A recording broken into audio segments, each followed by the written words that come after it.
I'm Bill Ritchie, and I'm going to test this mini Halfwood etching press.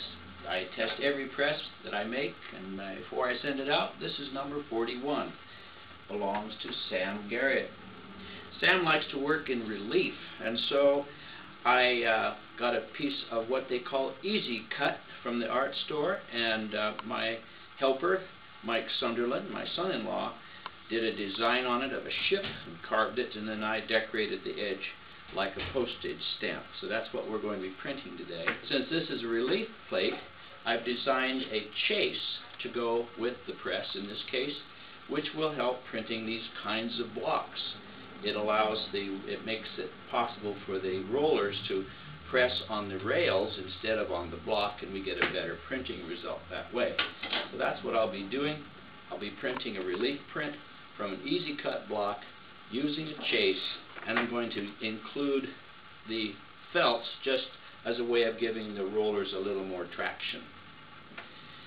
I'm using an oil-based relief printing ink made by the Daniel Smith Ink Company here in Seattle, and I'll be rolling it out with a brayer, a cheap speedball brayer, the soft kind, not a hard brayer. I like a soft brayer. And my paper I have waiting for me underneath the ink slab, and it is a gray Magnani.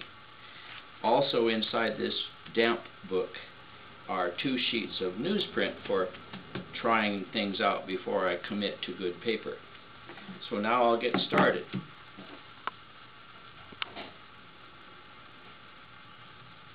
It doesn't take much ink for a very small block like that.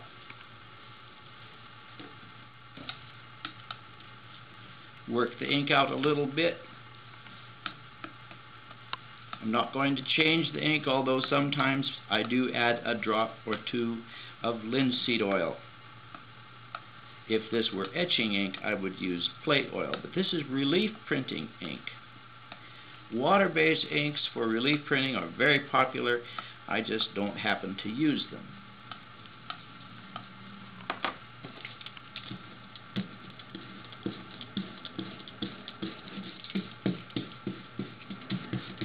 Notice I'm rolling at 90 degrees.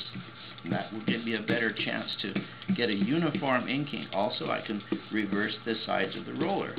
And each time I roll, I let the roller spin a little bit. That way I'm guaranteed that it's not going to just run the same pattern over and over and over again.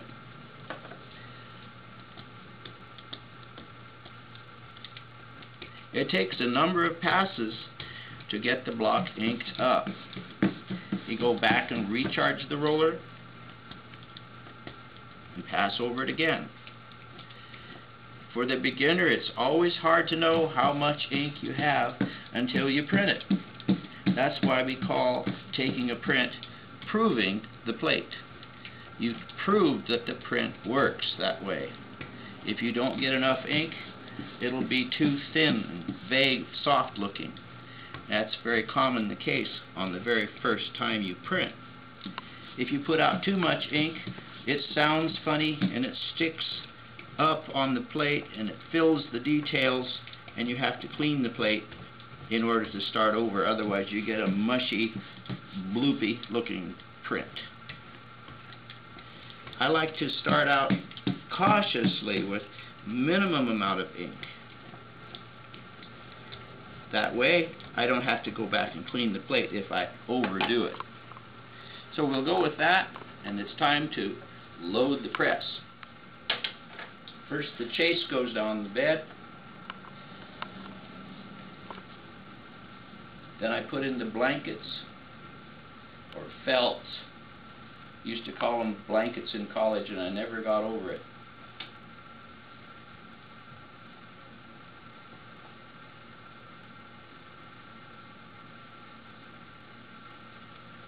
Doesn't take much pressure on a relief plate. Now, people who are used to printing on some other kinds of presses will think this looks a little bit funny because I'm going to print upside down. I just think it works better, and also keeps the block from being imprinted and pressed into the plate. Here's my damp paper. That's just a piece of newsprint you're looking at here. Dampened.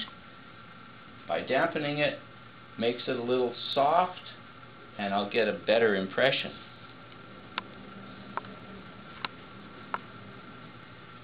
I can also, when I print upside down, I can tell exactly if I'm centering it correctly.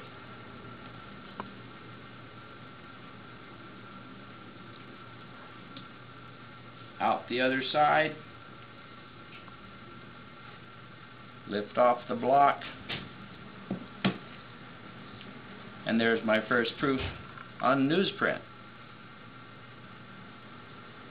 Seems to be okay. Maybe a little lighter on one side. I don't know whether that's from the pressure or from the inking. But that's just the first proof. I'll try it again. Next time I'll print on the Magnani. Now the Magnani is a thicker paper than newsprint. You might have noticed that I'm rolling 90 degrees on the plate now. Rolling in one direction this way, and then in direction this way. I'm not adding any more ink to the ink slab yet. If the next print comes out too light, then I'll add a few more a little bit of ink about the size of a green pea.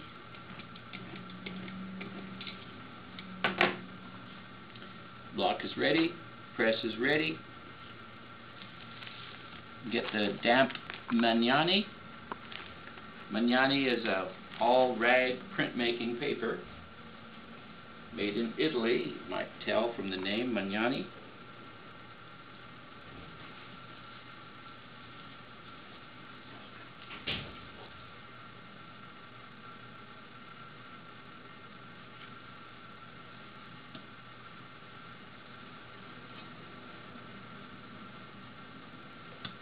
Because that paper is a little bit thicker, it means the plate will actually have a little more pressure. Pretty nice. A little thin perhaps, and so I would probably add a little more ink to the slab. It's important in my way of working in printmaking to put on the moment number.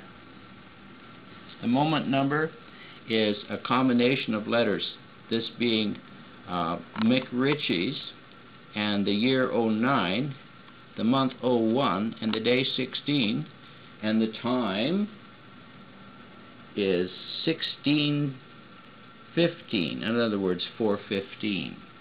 That's called the moment number, and I use it instead of words like artist's proof or number 1 of 20 and so forth. So here I'm putting on a little more ink to get a darker print the next time, and that will conclude my test. The press bed is 6 inches wide.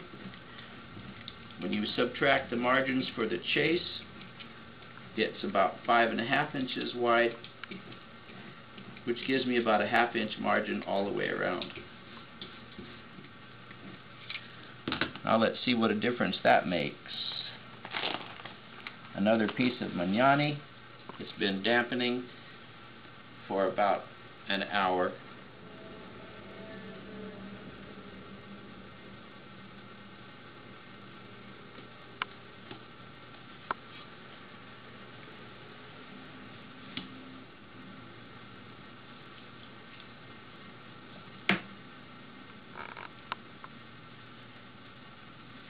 It's a little darker, a little richer.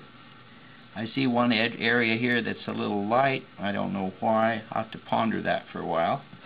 But I can say the press works and it's ready to be picked up after I write the moment number. That's it. Thank you very much for watching. All I have to do now is clean up my mess and box up that print, and it's ready for Sam Garrett. I'm Bill Ritchie. Bye-bye.